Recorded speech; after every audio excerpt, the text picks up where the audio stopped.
Rapat terbatas Presiden Prabowo Subianto dan sejumlah Menteri Kabinet Merah Putih berlangsung hingga malam hari ini, fokus membahas langkah strategis pemerintah dalam merespon mengoptimalkan peran pendidikan dalam pembangunan daerah.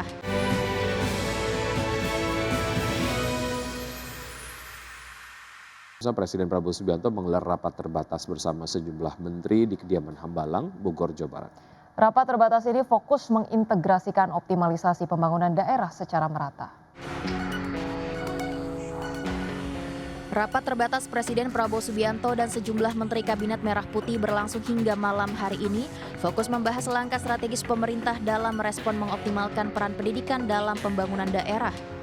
Dalam arahannya, Presiden meminta adanya langkah komprehensif dalam memastikan arah kebijakan pemerintah tetap sejalan dengan kepentingan rakyat. Salah satu poin utama dalam Ratas Hambalang ini adalah optimalisasi kesejahteraan masyarakat di tengah dinamika ekonomi nasional. Selain itu, Presiden Prabowo juga menekankan peran strategis dunia pendidikan dalam pembangunan daerah. Pemerintah berencana mendorong perguruan tinggi untuk terlibat langsung dalam pembangunan daerah, khususnya melalui pemanfaatan keahlian dari Fakultas Teknik, di mana sinergi ini diharapkan mampu mempercepat pembangunan infrastruktur dan teknologi di tingkat daerah dengan memanfaatkan sumber daya manusia dari akademisi. Dari Jakarta, IDX Channel. Pemirsa, PT Indofood Sukses Makmur Tbk atau Indef mencatatkan kinerja positif pada kuartal pertama 2026 di tengah tekanan global. Ya, meski laba usaha terkoreksi, perusahaan masih mampu menjaga pertumbuhan penjualan dan laba bersih. PT Indofood Sukses Makmur Tbk membukukan penjualan neto konsolidasi sebesar Rp33,89 triliun, tumbuh 7% dibandingkan periode sama tahun lalu.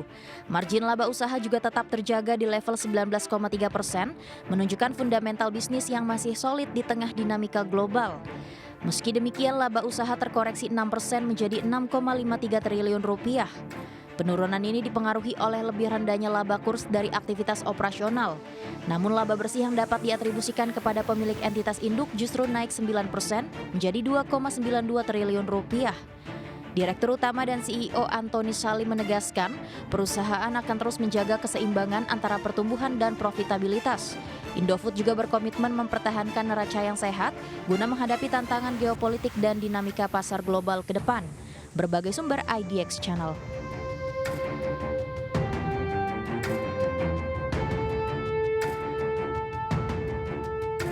Pemirsa, OPEC Plus menyetujui kenaikan produksi minyak yang moderat untuk bulan Juni 2026 yang menjadikan peningkatan bulanan ketiga berturut-turut.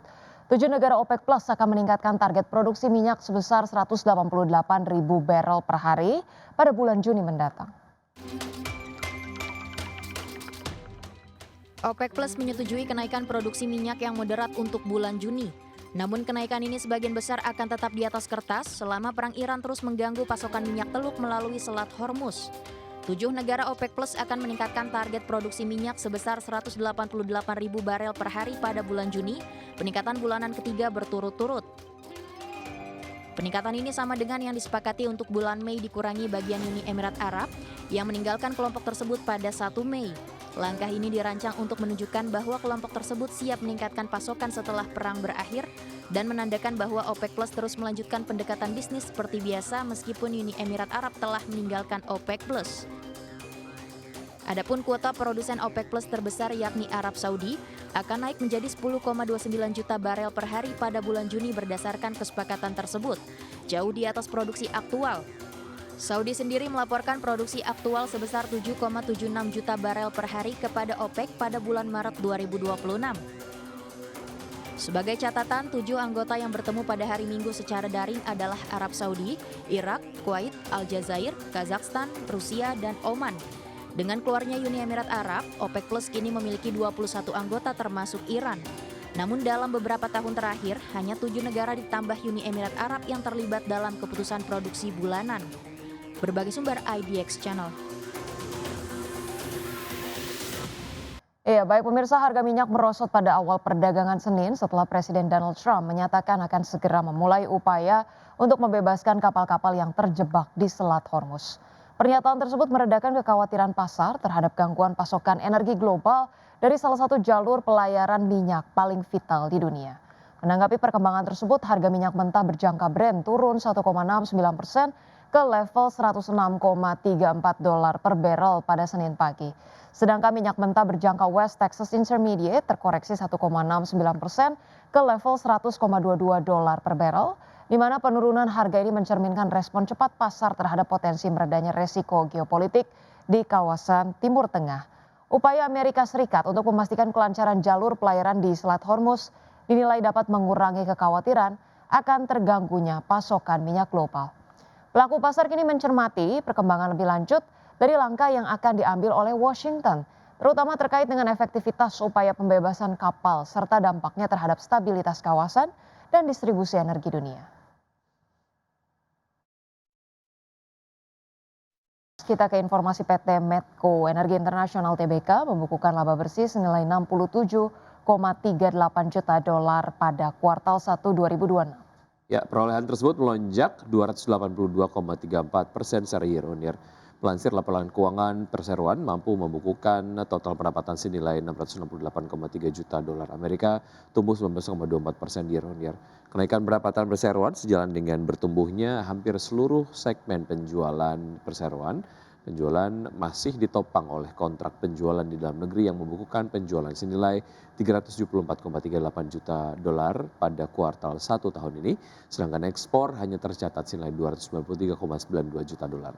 Setelah dikurangi berbagai pajak dan beban lainnya, perseroan mampu membukukan laba bersih senilai 67,38 juta dolar pada kuartal 1 2026. Melonjaknya laba bersih terutama disebabkan oleh bagian laba dari entitas asosiasi dan ventura bersama yang pada periode kuartal 1 tahun 2026 mencatatkan nilai sebesar 44,55 juta dolar dibandingkan dengan kuartal 1 2025 yang membukukan kerugian senilai 20 juta dolar.